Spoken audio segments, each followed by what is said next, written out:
people, what is up? We're back on the Swervinn. I hope you guys been enjoying the sit downs and stuff. Hopefully you guys are catching the vibe now. I'm tapping into what St. Louis is about and what I find creative. So sit downs, you should be hopefully getting creative too and dissecting what these people bring because they're very creative. So we're back with another episode. Got a very special guest in the building, Mr. Drew, the film lord. Is that what they said? Yeah, hey. Yeah, thank you. My dog. I appreciate it. Thank you, man. Appreciate you pulling up. Of course, man. Anytime somebody just wants me to speak on St. Louis creativity, I die for it, all the time. And I have been on both sides of art in St. Louis as much as I can, and I want to push as much as I can for the transparency of artistries in St. Louis. For sure, and that's what it's all about, man. And we kind of what you been, you said it's been a hard month to sketch up with you. You all right? Looking forward to New Year and stuff? Yeah, so after me shooting this movie in Cartagena last month, it was just a lot. And then I came back and then I had the holidays with my daughter. And then when she was going back, we had 2 days where it was snowing. So I had to get her back to Dallas and cause she lives there. And so now I'm resetting mentally about what I want to do going forward for this year. And so I'm just locking in on different movies that people want me to do. Just finished a fashion documentary. I'm locking in with some fashion houses to do documentaries for them. I shot 20 documentaries in the month of September last year, and 14 in New York, and over 5 or 6 in Paris during the fashion week there. So I really want to push forward fashion right now and be the go-to guy for fashion. You feel like that's what people aren't tapping into? Yeah, people aren't tapping into it a lot, but I would agree with that. I don't see a lot of that. Yeah, we need more stories about just creatives that are doing the things behind the scenes, and I love showcasing behind the scenes stuff. And to me, that just feels where the story really is, because we see all the glitz and the glamour of the end goal and the end product, but what it took to get there is where I live. That's what I love the most. Right, because we all have that. I feel like we all get vision from somewhere, and that's why I love your boy Icon Never Dies. His vision is really cool because I feel like it really goes back to the roots of 2000 St. Louis and the streets and polo and being at the family barbecues, what your uncle had on, and kind of just piecing that together and stuff. So you see the vision and stuff. So that stuff, I think it is important to do that stuff. Yeah, and I've done a documentary on him. He was in my last documentary I just did for Dream Builders for Equity. They just hosted a fashion show for SIBA. And that was a documentary that I felt great about doing because, the youth were a part of that. And then they had the people that were doing the classes, orchestrating the entire event. So it's you get to see what's next for St. Louis and the youth doing this fashion show and putting their designs on display. And then, the older people are giving them a way to just showcase their stuff. So that's what I feel is needed more for just to get the what I call gatekeepers out of the way and just give way for the new people coming up and tell their stories. Heard that. That's important, man. I feel that's very important. So keep doing what you're doing. Thank you. You're in St. Louis. I mean, you're in St. Louis, but you in the county? I live downtown. Okay, so you were in the county. You said you were in Blackjack for a while, so yeah. Talk the balance between the two. It's two different worlds, ain't it? Yeah, it's two different worlds. So my mom and my dad. My dad lived in the city, Tower Grove Park area all my life, and my mom, North County, Blackjack area. So I had a very diverse, upbringing when it came to, knowing how to move through the city and knowing how to move through the county and being, an explorer of the county on a bike all the time, and then coming to the city and didn't have a bike, but, I had friends around, and we just figured out how to get to certain places. So I was always interested in films, so I always wanted to figure out how I could recreate films growing up. So just having that, diverse, environment growing up. And even I rented out Jamestown Mall at 17 years old, sold a pair of Bread 11 Jordans to shoot a zombie movie. It was running real slow, but then I turned into a haunted house and we had 600 people come out in 2 nights, and we got shut down. We didn't have no permits, no nothing. What ignited that that random firing you at a young age? Really, I think it's my dad, because he was a comic book artist. Well, he is a comic book artist, and but yeah, when my dad was stationed overseas, he would send back comic book strips and stories to articulate stuff that he was going through to his parents here. And so that, he got stationed in South Carolina when I was 12 or 11 when the Xbox 360 Elite came out. And I did 120 comic book strips that entire like summer while he would go off to like, you know, do his time at like the base or whatever, I'd just be at home and just doing 5 or 6 comic strips a day, like, because he just got me the books, and so I just did that, and he'd be like, what you create today? So I was watching Shaolin Showdown and all different types of stuff to just keep me energized for what I wanted to do. And then, you know, got to high school, went to Trinity Catholic High School, and then went to Hazelwood Central, where I graduated from. And I started at Hazelwood Central on 11/11/11, and then, yeah, I was just networking with a lot of people there, and I rode the bus with a lot of people I shot my first music videos with. So, yeah, like Marianne Tools, Dom English, and graduated 2013, and I was like, yes, I want to shoot a zombie movie. But that whole summer, I was networking with my uncle, Chop Squad DJ. Oh, Chop Squad. Yeah, taking him to different recording studios with my graduation money and my dad's pickup truck that overheated all the time. Actually, crazy enough, like that pickup truck, it overheated in front of this building, crazy enough. And like I had to have Gatorade bottles put into the cooling, all types of stuff. But it's like those are the times when I really just had to do what I wanted to do. And then I shot my first documentary overseas like 6 months after I graduated high school in Norrköping, Sweden. Was that the iPhone film or the doc? Nah, I'm not sure which one that would be. But I mean, like, I was just networking at recording studios, and somebody that was from St. Louis was at a baby shower that I was taking pictures at, was like, yo, you ever do documentaries? I was like, no, not yet. He's like, well, I play basketball overseas. And so 6 months later, in December, he asked me, like, you ready? I was like, yeah, cool, just thinking nothing of it. But then a month later, I'm in Norrköping, Sweden. Literally 11 years ago today, I was in Sweden at the Stockholm airport because I saw the picture today. Literally. It was like 2014, January 20th, 2014. So that was some time. Time's flown since then. Yeah, over 200 documentaries later. Like, I do about 15 or 20 a year. I've shot car commercials in Chicago as the only black videographer for ad agency. And I did 307 months, like 300 plus videos in 7 months in 6 different languages. Like, I had to write scripts in different languages and make sure everything was right. But I've just been going after it. And Chris, he actually helped me produce and finance my first film that, you know, I got left for dead in the desert, actually. And I wrote a movie about it.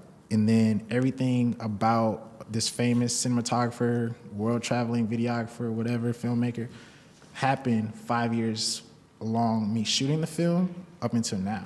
So, wow. Like, literally everything that has happened since I shot the film back in, like, 2019 or 2018, 2019, it has happened that I scripted out since then. Like, me being in, like, documentaries. Nike did a documentary on me, like, newspapers, all types of stuff. So I manifested my life up until this point and even further. So that's the Leo in us, manifestation. Yeah, I lived through that very heavy. Shout out to Nip, for real. Yeah, and believe in that a lot. And talking about like Chris and all that, you had a love before the camera, which was basketball. Obviously, if you see you come up and do the move on you. So, yeah. You know, did you like loving basketball at a young age? Was the camera blocked out, or you kind of like always had that? But like, I mean, sports aren't forever. Yeah, so that's the crazy thing, like, about God, like, truly just when certain situations happen. And I talk about this in a Nike documentary, too. Like, the reason why I became a filmmaker was because, like, in my family, there's this genetic disorder where, like, you can go from 5'4" to 6'2" in, like, one summer. Like, your knees don't catch up. Like, I went from 5'4" to 6'2" in 4 or 5 months. And my knees were bad, and the doctor was like, if you want to keep playing basketball, you're going to have knee surgery every 4 or 5 years. And I'm like, I don't even like needles, bro. Like, I don't. Right. But then I was like, all right, let me become a filmmaker and just try this and see what happens. And so I just started going after it, and I love zombies and stuff like that. So I hit up the people from the zombie run back in 2013, and they were like, thank you, this is great. And so I just started a zombie production to just do, like, you know, a zombie movie. But that turned out to go slow, so I just turned into the Haunted Mall Tours of 2013. That's what's up. And then, so I was just doing a little research on you. I feel like a lot of videographers, cinematographers, photographers, they all have a style that makes them, you know. And you like working with the drone, and you bring that feel to the drone that makes you like feel like in, you know, without even being there. But you know, if you've been there, you kind of just, You know, I feel like that's the importance of catching aerial and feeling through the air to get something through your body. What's the importance of bringing that to light, like to you? With the drones? Yeah, because I feel like that's the piece you're bringing, you know? Yeah, so to me, it's an out-of-body experience. Like, truly flying a drone feels like I'm flying. Like, you know, I would always practice what birds did when I was flying a drone. So I would just try to track a bird as close as I could safely, just to see how it flies, how it, you know, does certain things. And, you know, when birds are looking around, they're always scanning, just keeping a centered eye on whatever I'm wanting to look for. So I would, you know, it got from chasing birds to chasing cars, and then, you know, chasing people that are like running through cities. And then I was doing yacht commercials in Florida, to chasing like actual speedboats. So it's like, I'm always going to chase what's better than what I've already done. And so now I fly FPV drones like over NASCAR and stuff like that. Yeah, that look. I snuck and did that, and then a year later they was like, "Yo, we want to hire you for this event." I'm like, "Bet, say less." So that was gonna be like my next question. Looking back on 24, I know there's some stuff you were proud of. Like, what was those things, and what's like, Man. what are you looking into for 25 to cook? So do you want me to, what was good about 24? Yeah, like what projects you were like bought in on? Because I was talking to another cinematographer, and they were just talking about like, you know, sometimes you're on them projects that like they don't feel like loves, but like you put in. So like, I know you had some things that you were proud of, but you know. 24 was probably like my favorite year I've ever been doing this. Each year it gets better, which is, I'm thankful for that. But, you know, I signed my biggest documentary deal last January. And then February, I shot for NASCAR. I shot for Hot Wheels. Hot Wheels brought me out within a day. I had to find crew, all types of stuff. And then they were like, all right, cool. They loved it. Got the Hot Wheels commercial done within a week. Perfect. While I still have a job too. Like, I'm a video producer for this other company. And so a month later, I got offered to do NASCAR with Ross Chastain here in St. Louis, and then shot that Busch Light hired me to do that for NASCAR. I'm like, perfect, cool. And then a month later, I shot for IndyCar, and like, it's just... That one was dirty. Yeah, it's just been like, all right, cool. Y'all see what I'm doing. I'm gonna keep doing it. I'm only gonna get better. So this year, I'm pushing to secure a minimum of $50 million for this race car movie I want to do. Okay. I'm connecting different like businesses and programs and, you know, all these incentives that NASCAR has for media. They just got $7.4 billion, and 60% of that has to go to the racetracks. And so I'm pushing to do a film. That's a lot of money. Yeah. Yeah. Did you watch Gran Turismo? Yeah. I liked it. As far as like race car movies, it was good. Like, you know, it's very, you know, theatrical. But I like the first Fast and the Furious. And then to see where that franchise is now, pretty crazy. But it's like... It wasn't bad. The last movie was not bad. Yeah, nah. But it's just like, I love cars so much. Like, I really do love cars. And so to be around cars, I'm just happy to be around them. But like, I want to do like a real race car movie. And that's what I want to do. Like, that's my big... Like, really, that's my big thing. I really want to do a race car movie, and I'm going to do it. I'm going to get it. And that's what you're cooking in 25? Yeah, race car film. Yeah. That's what's up. I feel you bring a lot of like, you know, feeling, like you're feeling through the work, but it's the small things within like the shot. How do you find like the beauty in that, you know, some eye might not, but it pleases you?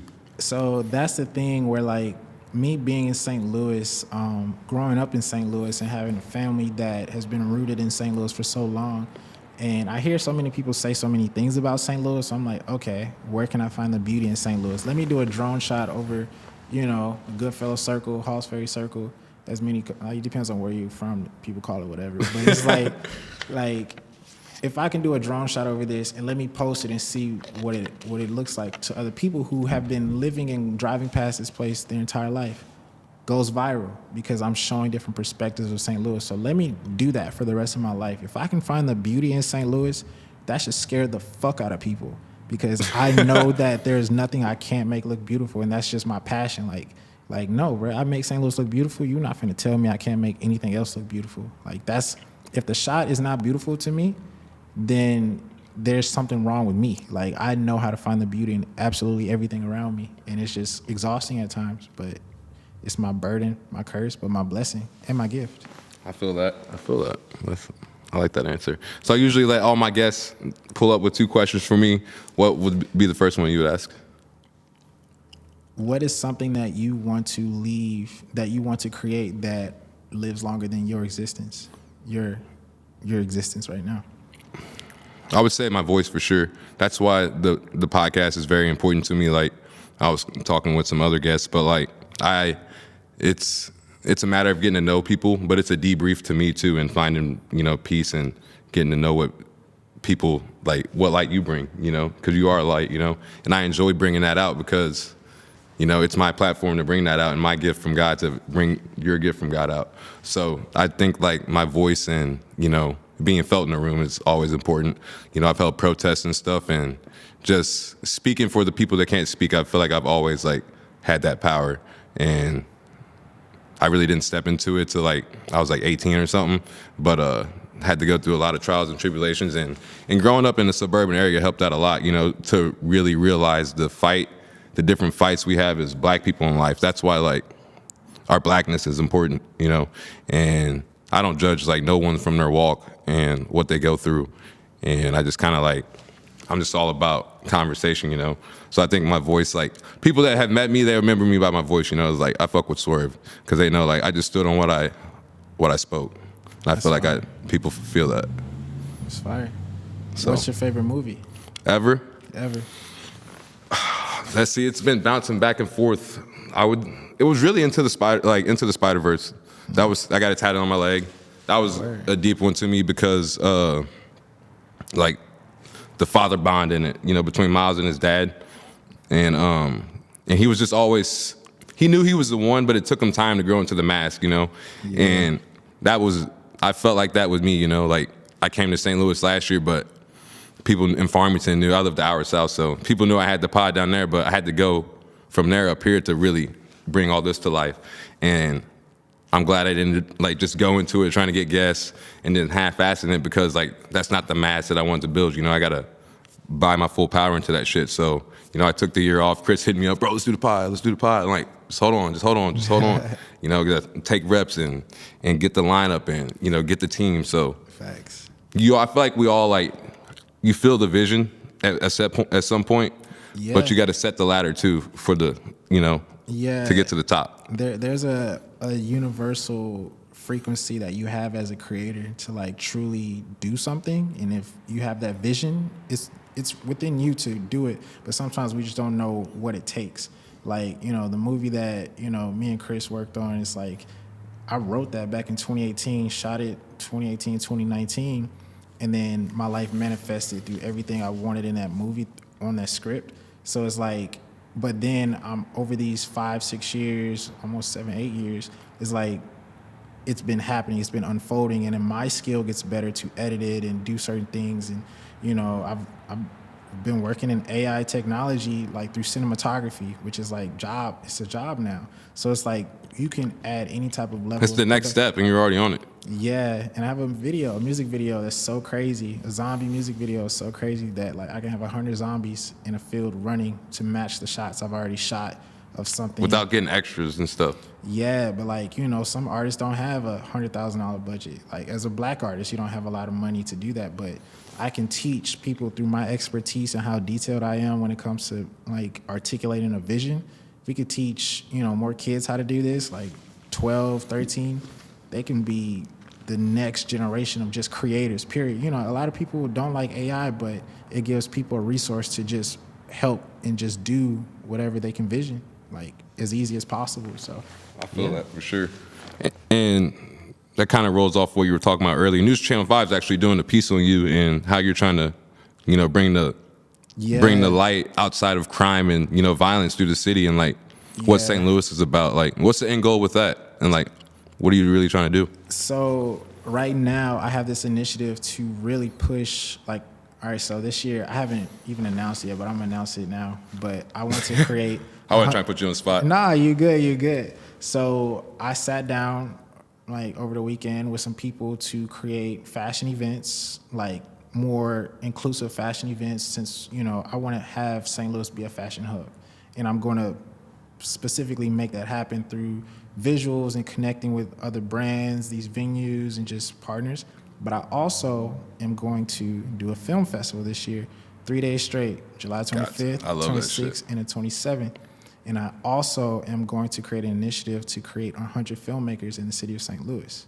Like, I want to help 100 people become filmmakers by all means. And so that's my 3 initiatives: Fashion Fund, Fashion Hub, and just working with, having a film festival, all-inclusive film festival. Like, everybody can just see your stuff on a big screen, because I used to work for a company where I produced things that ended up on like trailers for, theaters. And so seeing my stuff that I edited on a big screen, it gives you a sense of like, it just does something to your spirit. So you see yourself and your stuff on a big screen.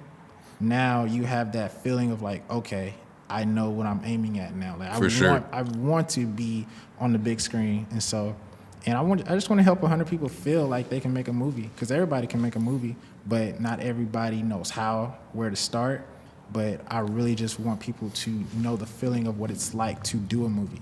And so we can have an entire generation of filmmakers literally just coming out of St. Louis. So I actually got a couple things written, so might be something we have to tap into. Yeah, just give you the script and read it and see if you want to play with it. And like, I know all the resources for pre-production, because that's my biggest thing right now. That's like, for me as a creative and working on people's projects, documentaries, films, commercials, pre-production is my biggest emphasis. Like, if you can get everything squared away in pre-production, you have less headache in production and then in post.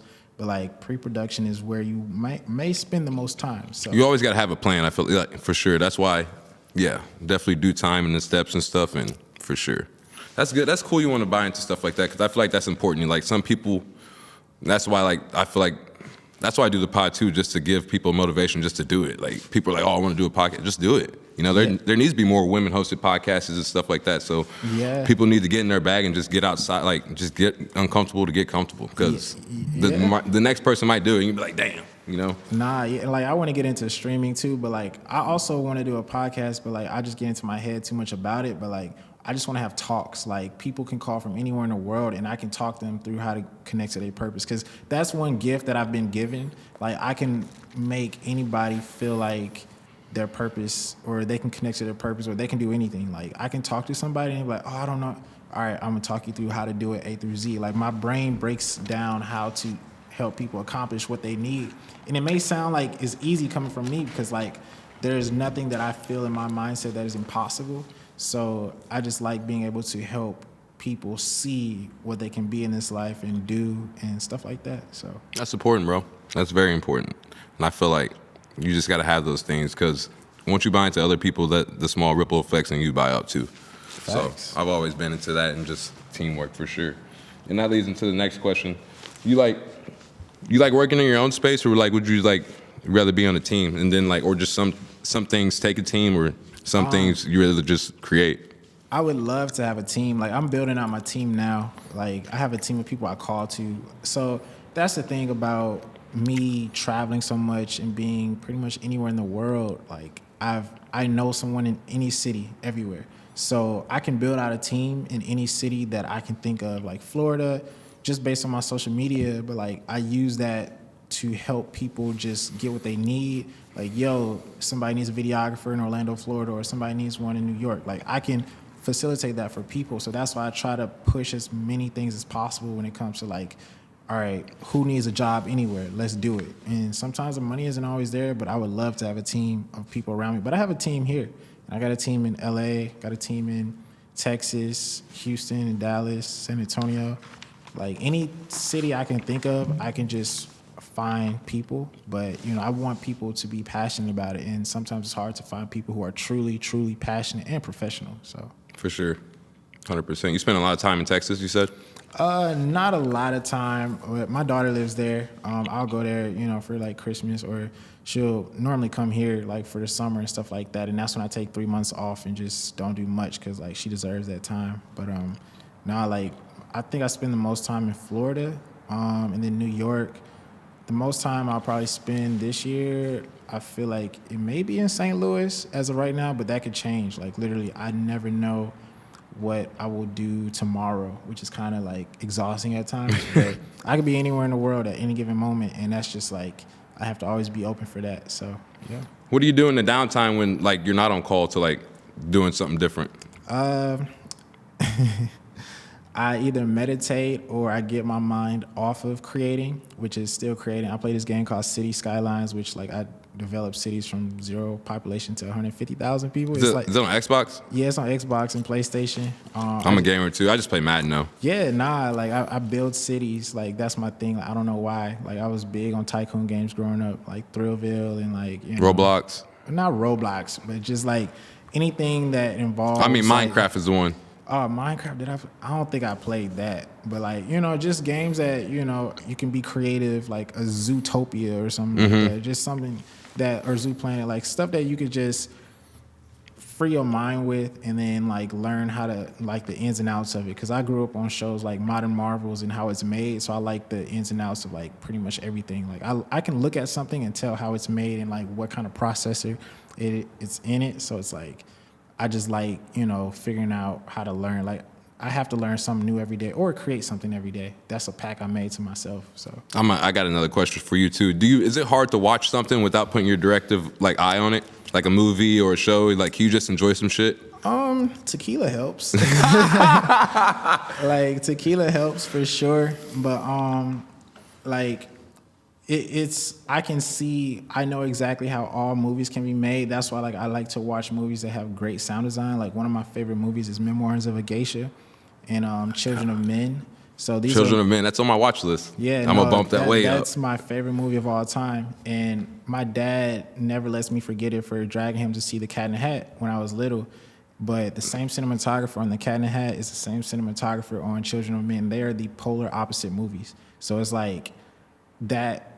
Me loving that movie as a kid and then loving Children of Men because it has some of the most like insane shot design and like it's not found footage, but it's like it's shot like you're a fly on the wall or you're with these people on this journey. So it's like the duality of being a cinematographer is just about how you can create a world. And so I love super immersive movies like that. And Memoirs of a Geisha just takes you on the ride of being a geisha and during World Wars, and like it was the sound design was crazy, and so I'm big on sound, I'm big on music, but yeah. I'm gonna just name some directors and just tell me like if you appreciate them or not, because this is like the vision I get from you. The first one was De Palma, Brian. Scary movies? Yeah. No. I mean, it's like. I'm big on. Have you seen Stop Making Sense from him? It's a concert film that he brought to life. Word. Yeah, dude, the cinematography is and the lighting is crazy. Like, damn. I think you would appreciate that one. Damn. It's so Letterboxd is harsh, bro. But in the national rating on that is 4.6. So everyone agrees it's a 5. So I think you would appreciate that as an artist. Okay. So and a visualizer. Yeah, so like my cinematography style, like my favorite artist is The Weeknd, right? Mm-hmm. And so that's perfect. You like it. And so like he does like Nabil, Grant Singer, Nabil and Grant Singer. Like these are directors I've had a cosign from. Like they've seen my stuff, and I'm just like, okay, I model my stuff after what you guys do. Like these wide shots, very beautiful, lots of color, maybe no color. But then, like, it's always high production value in the background because I love anything where, like, the background is busy and then you... Like 1917? Oh, yes. Fire. Yeah. And... Fire. I think it was Samuel L. Jackson who said 1917 is the number of white people they had and no black people in that movie. it was like, that's the number of white people they had. Oh, God. With no black people. I was like, you know what? That's real. I swear. It's fire, though. Yeah, no. One-shot film, like... Yeah. It is dope. Nah, they definitely... I knew you'd like that. They definitely did their thing on the transitions. Like, I was looking for them. I was like, yeah, I seen it. But it's just like, stuff like that, I like to be overstimulated, so I don't think about the movie too much. Like, if it's, like, too much going on, I'm like, all right, cool, I can not focus on it. But I know how it happened. Mm-hmm. But it's just about... But I'll think about it later. Yeah, literally. So... And, you know, I like watching TV shows where, you know, the pilot has these janky drone shots, but then season 2, they just look way more beautiful. Like, I love seeing the progression of a TV show like Ozark. Like, the drone shots were horrible the first season. Second season, yeah, they got it inspired too. Yep, I already peeped it. Like, they bringing it back? I don't know. I hope so. They may. I don't know. It's just like I want them to, but, you know, I know, like, my favorite TV show is South Park, and they did this spin-off. They did this joke about how Netflix would greenlight anything, like, and it's just about Netflix is like this popcorn place, but like Netflix, they are very strategic with a lot of stuff they do, but it's like, good shows are dying, but they want to drag them out longer because they're going to get more promotion, and like it takes more to promote them at times, and yeah, like, the past year, I've been doing a lot of like networking more and then learning the ins and outs of just like funding for projects, and then, you know, learning promotion, because I worked in SEO like back when I was like 2019 to 2022. So it's like I know how to do promotion, but it's just timing and like trends and understanding trends and stuff like that. So for sure, yeah, and timing. Timing too. Like, once you understand trends, you good. But you want a 10-year veteran on your marketing team for sure. 100%. So we finna dive into the Swervinn Q&A. It's a segment I ask all the guests, but you know, this time we kind of contributed to who we got in the building. And we're about to do Drew. So Drew, what's your dream location to shoot? And you don't have to tell the work if you don't want to give away your vision, but like dream spot. My dream spot to shoot in? Got like a stay, like, because you've been like a lot of places. You ever just been somewhere and like not to work in, like, I need to come back here? Yeah, no, well, my dream spot to shoot in is Hawaii. I'm doing a film in Hawaii, I think in like September, maybe, for this anthropology project. But yeah, like Hawaii is one of my favorite places to shoot in, even though I got bad sunburn out there. But I love just being in tropical places. But my big goal this year is to shoot in Puerto Rico. Bad Bunny inspired me, for sure. Hey, Bad Bunny's lit out here. People fuck with Bad Bunny. Yes, absolutely. That's what's up. What's your 3 favorite movies of all time besides Children of Men? 3 others than that. Sheesh. All right, crazy enough. Project X. This is great. That's a great movie. 2010 vibe movie. Yeah. Yep. Over the Hedge, animated movie. It's basically a documentary from the point of animals. Crazy, like how animals see it. Like, it's so crazy. I watched that off the 8th one time. Oh my God. When they do the jump over and they freeze, I was like, this movie is ahead of its time. And like as a kid that, you know, I stayed with my mom growing up in North County, and like going out to take the trash out at night, and then there's a hole in the trash can, and you're like, man, I don't know what kind of night it's gonna be if I open this, but we gonna see.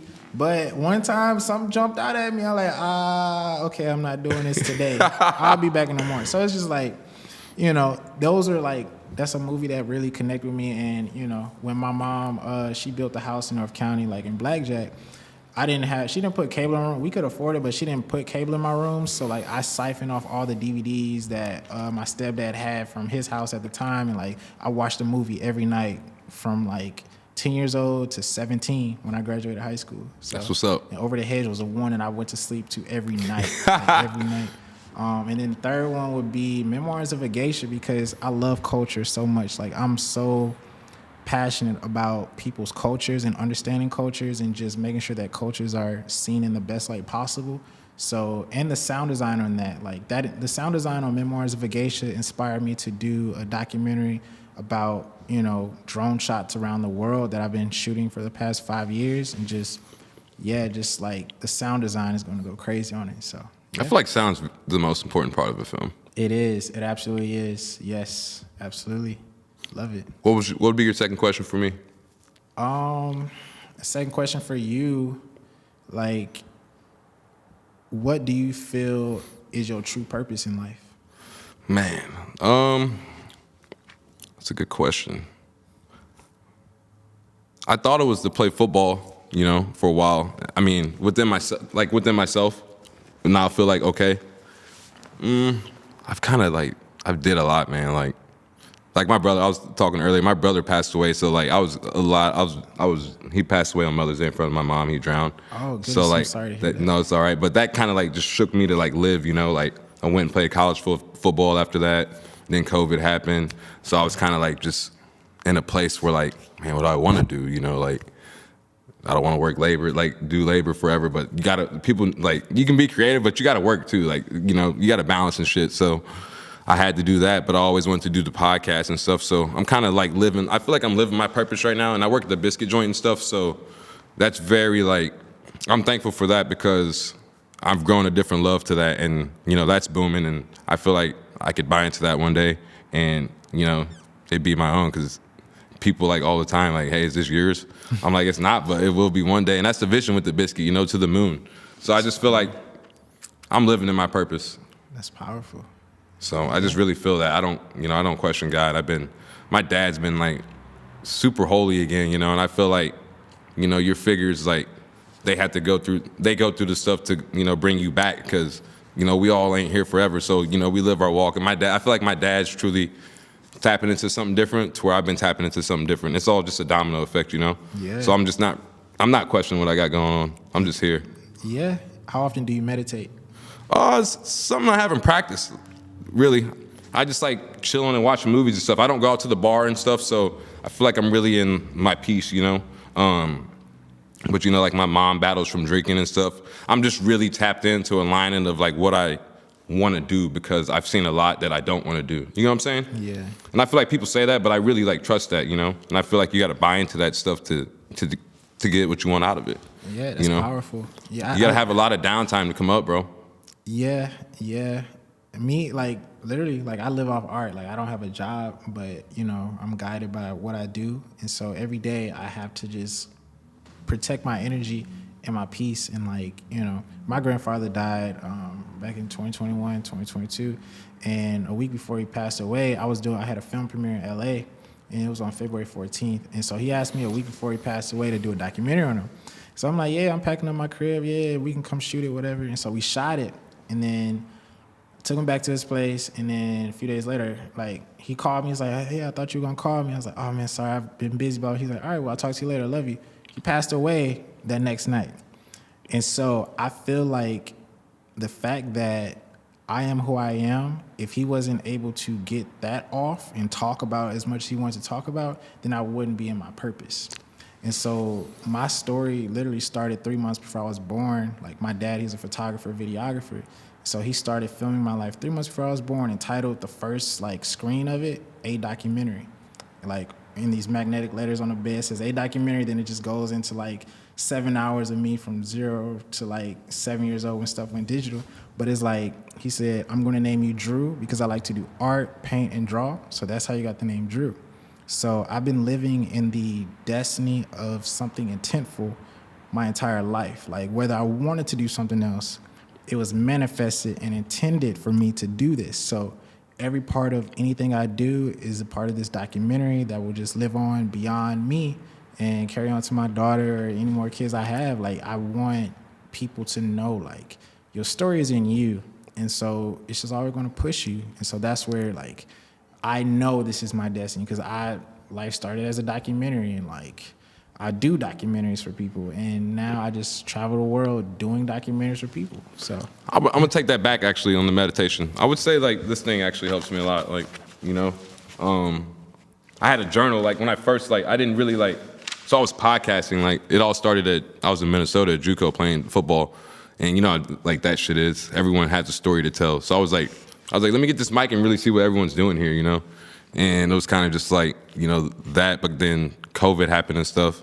And then when I got sent home, I was just kind of in the space of, like, just wanting to just tap into, like, myself different. So I had a 5-year question a day journal, and I wanted to, like, get better asking, like, questions on the fly because I genuinely want to talk to people, but I want to, like, get more and, like, grow my vocabulary and stuff. So it would ask me a different question, like, every day, like, you know, just simple stuff, and then it start getting into hard stuff. And just sitting and writing with myself is, like, it's a good, like, that back and forth sometime is, like, it's very, like, I like it, you know. It's very, you got to be in sync with yourself sometimes to create that manifestation and stuff. Yeah, and I think that's the most powerful thing about talking and being in the day and age that we live in. Because, like, when I was talking about, I did the 20 documentaries back in September. like I'm having these conversations with these people in their flow state. Like they're about to walk a runway, they're about to go do a show for some fashion week event. 3 people cried. Like I was talking to them, and they've like never had the opportunity to talk to people on the level that they felt like they were heard. And like these people are crying like right before they go do a show. Like I didn't mean to do that, but I'm just like it's just their emotions. They've never been talked through their emotions.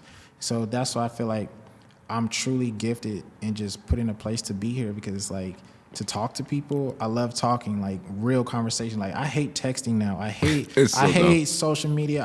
I don't. You gotta like have it though. Like it's so crazy. But it's like having a conversation with somebody. I can read the hell out of somebody just based on like my mom's a psychology professor. She taught adolescent psychology mostly all my life, and she's a clinical therapist now. So like I feel like I was therapized, or how you say it? Therapized maybe. But like all my life I was like this mule of like just a test dummy, but I know how to articulate and talk to people. Like that's like a gift that I had. And then my dad being a creative, so it's like talking and being creative. What's the best route for that? It's just doing documentaries and talking to people, like actually talking to people. Dude, docs are fire. I love a great documentary. Yeah. Mel Gibson has one that's great on Amazon Prime. What's it about? Not Mel Gibson, Val Kilmer. I gotta watch it. It was about him getting sick, actually, and his cancer and stuff. And he's actually like kind of like you. He's didn't even know, like he never knew he'd be sick. He's just living his life, and he knows he was always blessed with the light of being an actor, like Top Gun and all that. So he was like just documenting all these moments with who he's been on the scenes with and stuff. And now he's super sick, but lived like one of the best lives as an actor. You should watch that sometime. It's really cool. I think it would inspire your documentary like fire. Yeah. So I love a great documentary. I love facts, and getting to know more about people. So I think they're important in our time. And I think it's important to watch one of those outside of a movie sometime for sure. Yeah. What's some things that some people might get misconstrued about Drew, the film lord? And see, I don't know. actually, yeah. So I'm very. Sorry, is that anything? That's my phone actually. Yeah, we'll retake that. Can you mute it? It's on the back of the charger. I'll re-ask that. Can you edit that? I'm weak. Just slide down airplane mode. All right, my bad. You good? That was guys saying, "Hey, don't answer that straight off." He's like, "Hey, what? I don't know." What's some things that some people might get misconstrued about Drew, the film lord? So the film lord, that whole Is it name, two different? No, it's like the film lord. People be like, "Oh, he think he's this and that." I didn't even give myself the name the film lord. Like it's not even something that like I'm trying to be cocky about, but like there was a music artist. This was a defining moment for me doing anything creatively since 2013. As like I said, I was taking my cousin or my uncle to different recording studios around the city, and I'm filming him, but then other artists are there like, "Oh, you shoot music videos?" I was like, "No, I shoot films." He's like, "Okay, film lord." I was like, "I'm running with that." So it's like it was like one of those like moments where you have to define who you are, and that was my first music video I shot with somebody, and then just kind of I made $100 in June of 2013 off of art. Like that was my first ever music video I shot. $100. I was like, "Oh, I can make money off this? Okay, let me just do what I can." And so, yeah, I've been living off art really for the past 10 years, 11 years, and just doing everything I could. Like I've tried to work at the Target. I've tried to work at Walmart when I was like a teenager, and it's not meant. That's not just the lane. Never, all my homies would get jobs everywhere, but then like, I really wanted to do more, and I've had certain out-of-body experiences where like I feel like the other side is talking to me, like the spiritual realm, and like my ancestors are guiding me in so many different ways, where like I sat down with this pastor one time to just be a videographer for his church. He was like this was 5-6 years before I did any of these documentaries, any of these like car commercials, yacht commercial, whatever.